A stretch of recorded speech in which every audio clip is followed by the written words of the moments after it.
요한의 제자들이 이 모든 일을 그에게 알리니 요한이 그 제자 중 둘을 불러 주께 보내어 이르되 오실 그이가 당신이오니이까 우리가 다른 일을 기다리오리까 하라 하매 그들이 예수께 나아가 이르되 세례 요한이 우리를 보내어 당신께 여쭈어보라고 하기를 오실 그이가 당신이오니이까 우리가 다른 일을 기다리오리까 하더이다 하니 마침 그때 예수께서 질병과 고통과 및 악귀 들린 자를 많이 고치시며 또 많은 맹인을 보게 하신지라.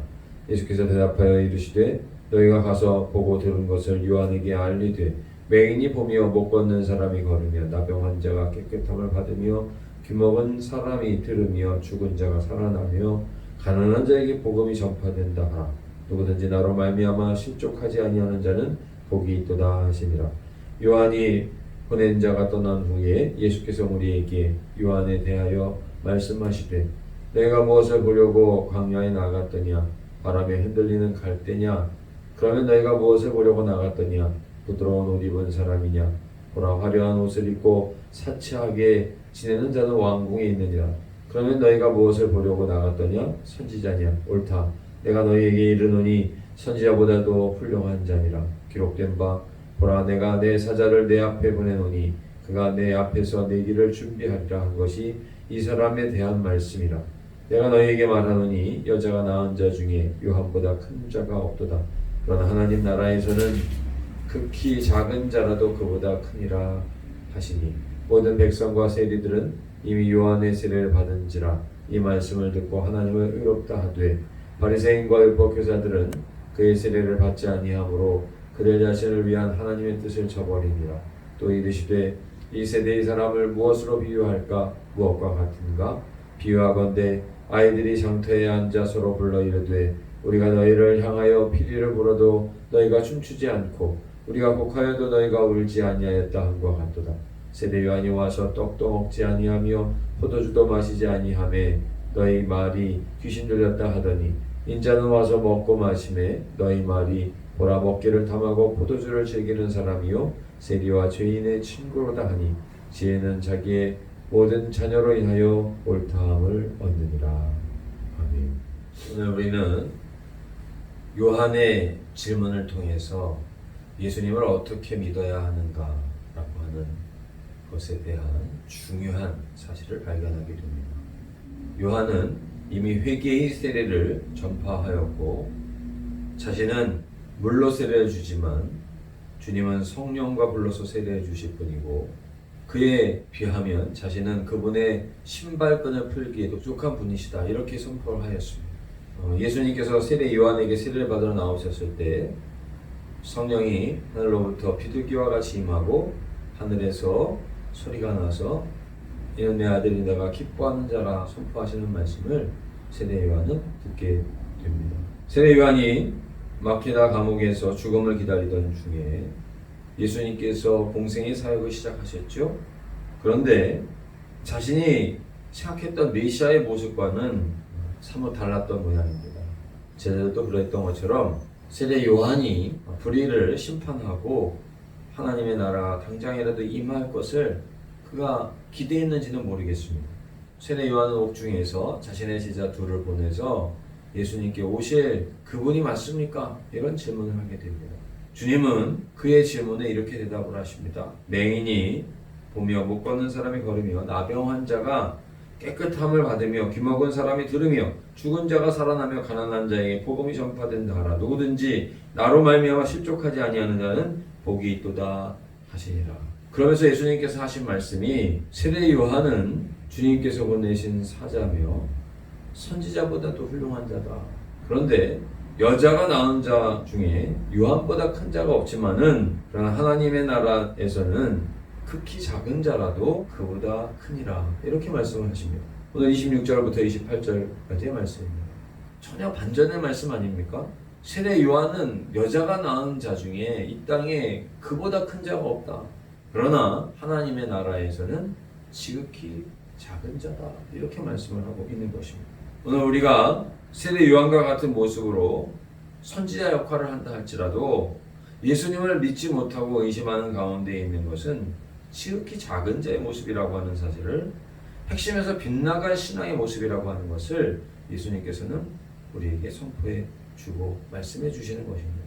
백성들은 세례 요한을 하나님께서 보낸 사람이다, 의로운 사람이다 이렇게 믿었습니다. 또 바리새인과 율법 교사들은 세례 요한이 떡도 먹지 아니하고 포도주도 마시지 않아 귀신 들렸다 이렇게 비난을 했었습니다. 그런데 예수님은 먹고 마심에 보라 먹기를 탐하고 포도주를 즐기는 사람이요 세리와 죄인의 친구로다 비방을 하고 있지 않느냐 주님께서 말씀을 하십니다. 오늘 35절 말씀에 보니까 지혜는 자기의 모든 자녀로 인하여 옳다함을 얻느니라. 주님께서 마지막에 이렇게 말씀을 하시죠. 세례 요한의 질문에 이어서 너희가 생각할 때 인자는 어떠한 사람이냐, 예수님은 어떠한 분으로 믿어야 하느냐 이런 질문을 우리에게 다시금 던져주고 계신 것입니다.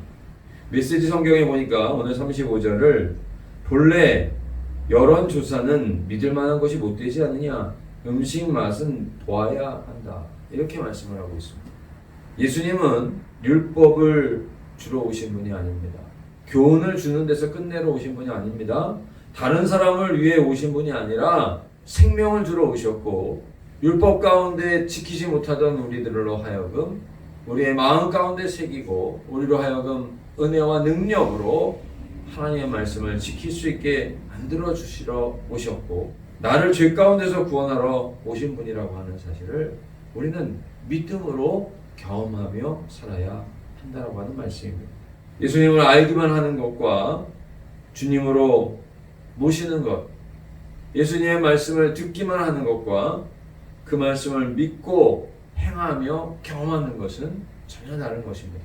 하나님의 나라가 어떻게 임하는가, 그것은 알기만 해서는 임하는 것이 아니라는 것이죠. 세례 요한의 모습으로만 머물고 철학적인 질문을 던지고 선지자적인 그런 질문을 던지는 것으로 인해서 하나님의 나라를 경험할 수 없습니다.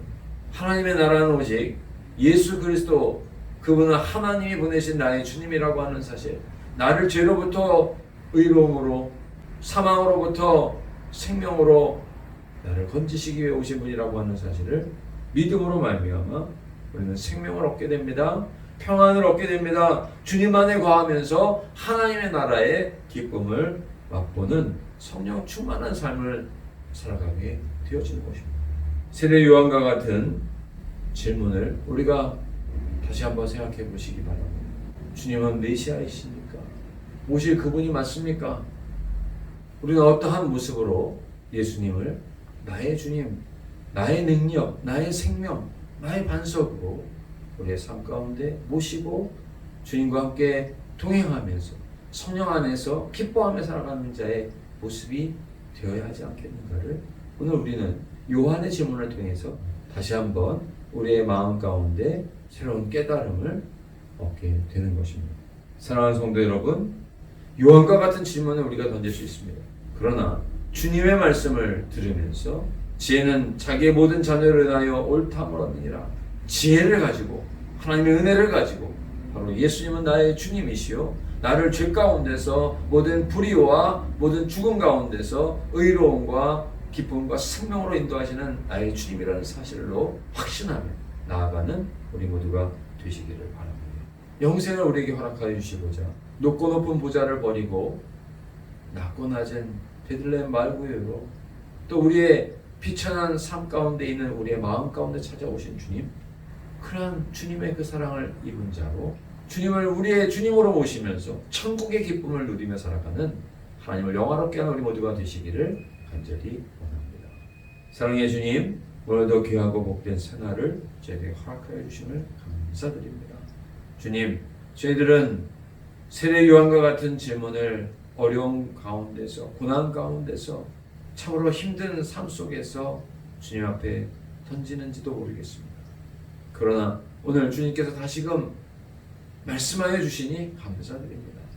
주님은 우리를 모든 죄와 사망 가운데서, 모든 고통 가운데서, 모든 어그러진 것 가운데서 우리를 기쁨으로, 생명으로, 영생으로, 하나님의 자녀의 삶으로 인도하여 주신 분이심을, 우리의 주님이심을 다시 한번 깨닫게 하시니 감사드립니다. 오늘도 우리에게 허락하여 주신 성령의 은혜 가운데, 성령의 인도하신 가운데 살아가기를 소망합니다. 하나님을 영화롭게 하는 복된 삶, 가정에서 직장에서 모든 시간 주님과 동행하며 살아가는 우리 모두가 될 수 있도록 인도하여 주시옵소서. 우리 삶의 모든 시간이 하나님 나라의 기쁨과 평안과 능력과 하나님 앞에 영광을 돌려드리는 삶이 될 수 있도록 인도하여 주시옵소서. 예수님의 이름으로 기도드리옵나이다.